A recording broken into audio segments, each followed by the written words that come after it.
All right, time now for this hour's car review. Had a chance to drive the Kia K4 for 2025. It is assembled in Pesqueria, Mexico. What? It is. Available trim levels include the LX, the LXS, the EX, the GT line, and we had the EX. It's a mid-size car, 4-door, seats 5. It's all new for 2025. I really like this thing, too. Yeah, you said you did. Yeah. Sleek, modern design with a front fascia that reminds of electric vehicles. It's that slick. I thought it was, yeah. Rear quarter and roof line integration is a bit cumbersome back there by the rear door. It also includes the door handle, and I guess that's why they kind of made it look kind of funky if you look at it in a faraway picture. I didn't really have a problem with it, and I really didn't notice it stand out until I started looking at some of the pictures that we took of it, and it was just very different. At any rate, horizontal and vertical rear lighting. Horizontal and vertical. Each trim gets its own wheel design. What I liked about it, the overall design gets high marks in my mind. What could use improvement? That rear roof integration that I didn't notice until I started looking at some pictures of it. Interior highlights: 12.3-inch infotainment screen with Android and Apple connections. Single screen integrates the instrument and infotainment center. So it's all one great big screen up there. It is really cool. Linear HVAC vents in one smooth dash design. Seating is comfortable with nice materials. Interesting fabric choice, too. It's something that you're going to go, really? Huh, that works. Cargo trunk room is small because this is a small vehicle. They call it a midsize, but trust me, it's small. What I liked about it, the slick design. What could use improvement?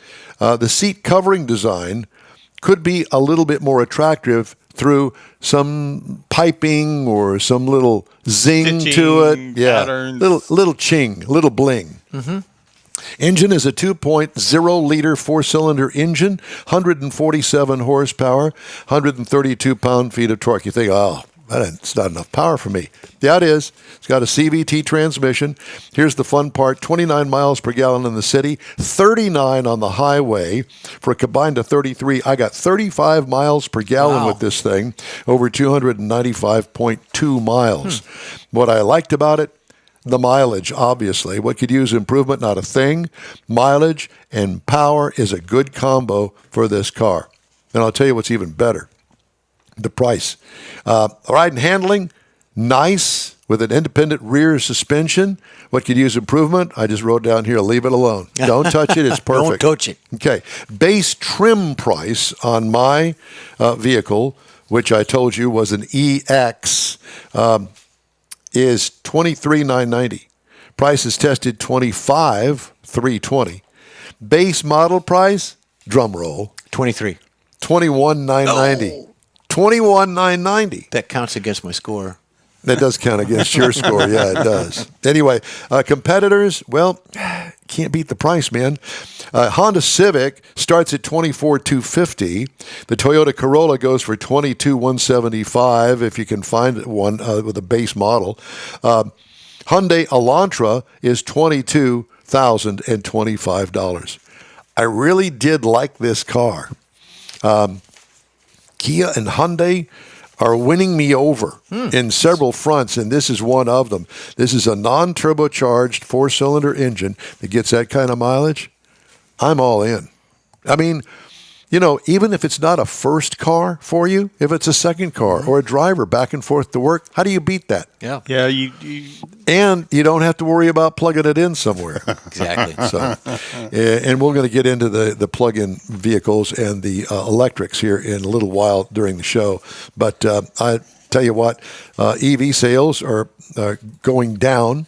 A little bit. Yeah, and you know, they're sitting on the lots, and they're trying to move them, but it's a little difficult because they're a little bit pricey. Anyway, that's my review of the 2025 Kia K4. very good.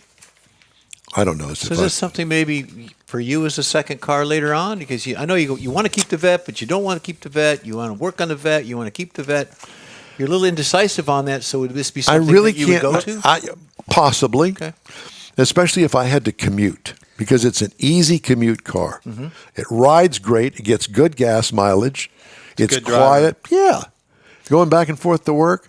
And if I put a lot of miles, I got a friend of mine that puts 60 miles a day one way, back and forth to work, commuting. He drives a Dodge Challenger with a Hemi motor in it. Oh boy. This would does. beat it by 3 times as far as gas mileage is concerned. How do you say no? I don't want that. Yeah. I'm all into that.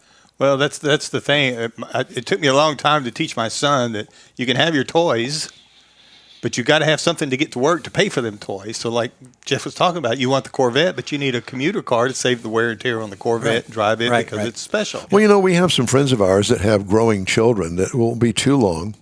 I'm looking at Rochelle Salinas right now. Yeah. That won't be too long, and they're going to start paying for college education. Okay, so what are you going to do for them when they get there? Yeah, public transportation depends on where. Yes, exactly. And they're going to want a car. Now, do you want to buy? Need a car? Got to, Well, sooner or later, somebody's going to need a car. And we want them to come home when they want to come home. We want them to be safe. And we don't want a car that's in the shop all the time, broken down. And so you want to give them something, especially I had 2 girls. So, you don't want to leave them stranded on the highway. And I think that's something to consider, certainly with, warranties and that sort of thing. Yep. And they're reliable and they get great gas mileage. And, that's something I would definitely have to consider.